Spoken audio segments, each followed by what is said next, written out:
సాధు దర్శనం వల్ల జీవితం మారుతుందా అనేటటువంటి విషయాన్ని, సాధూనాం దర్శనం పుణ్యం తీర్థభూతాహి సాధవ కాలేన ఫలతే తీర్థం సద్య సాధు సమాగమ.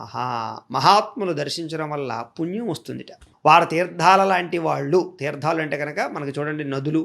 తీర్థస్థలానికి వెళితే ఎంత పుణ్యం వస్తుందో, నిజంగా కనుక మహాపుణ్యాత్ములు దర్శనం చేయడం వల్ల, సాధువుల యొక్క దర్శనం చేయడం వల్ల ఫలితం వెంటనే వస్తుంది. అంటే అలాంటి తీర్థయాత్రలు చేసినటువంటి సాధువులు కనుక మనకి దర్శనం ఇస్తే కనుక, అలాంటి వాళ్ళు మన చుట్టుపక్కల ఉంటే కనుక వాళ్ళని దర్శనం చేస్తే చాలు ఇన్ని రకాల తీర్థయాత్రలు చేసిన ఫలితం వచ్చేస్తుంది అని. కానీ వీళ్ళు అన్ని రకాల తీర్థయాత్రలు చేసి అందులో ఉండేటటువంటి అద్భుతమైనటువంటి శక్తిని గ్రహించి తపస్సు ద్వారా నిలబెట్టుకుని ఆ తపోశక్తితో వీళ్ళు మనకు దర్శనం చేస్తారు కాబట్టి.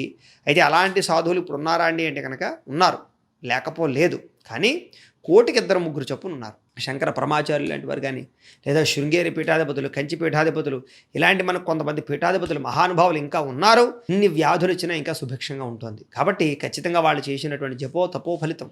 కాబట్టి మనందరం అలాంటి వాళ్ళని దర్శనం చేసుకోవాలి. తీర్థయాత్ర చేసిన దానికన్నా ఎక్కువ ఫలితం వాళ్ళ వల్ల వస్తుంది అంటే వాళ్ళు ఎంత శక్తిమంతులు అనే విషయం కూడా మనం అర్థం చేసుకోవాలి. అంత గొప్ప శక్తి సాధువులకు ఉంటుందిట.